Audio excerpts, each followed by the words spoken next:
ওমা, কলেজে রেজাল্ট আনতে যাচ্ছি। হ্যাঁ, রেজাল্ট আনতে যাচ্ছিস? যা, যদি পাস করতে না পারিস তাহলে ঘরের দরজা তোর জন্য বন্ধ, ঢুকবি না, একেবারে বলে দিলাম। যা রেজাল্ট আনতে।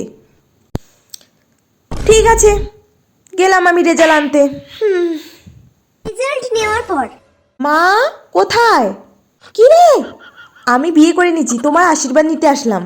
তোর এত বড় সাহস, না বলে বিয়ে করে নিলি? তো বিয়ে করবো না। তুমি না আমাকে রেজাল্ট আনার আগে বলেছিলে যদি ফেল হই তাহলে ঘরে ঢুকতে দিবে না। তার জন্য তো আমি আগে ভাগে বিয়ে করে নিলাম, নাহলে আমি কোথায় থাকবো বলো তো? বিয়ে না করলে তো থাকার জায়গা থাকবে না, তার জন্য এই শুভ কাজটা আমি করে নিলাম। আমি বাড়িতে ঢুকতে বললি বলে তুই বিয়ে করে নিবি? হ্যাঁ, আমাকে আশীর্বাদ দাও মা। আর দেখো তোমার জামাই কেমন হয়েছে। হাই শাশুমা, হাই। একদম ছাগলের মতো দেখতে। বললাম একটা, বুঝলি একটা। যা এখন ছাগলটার সঙ্গে সংসার কর, যা।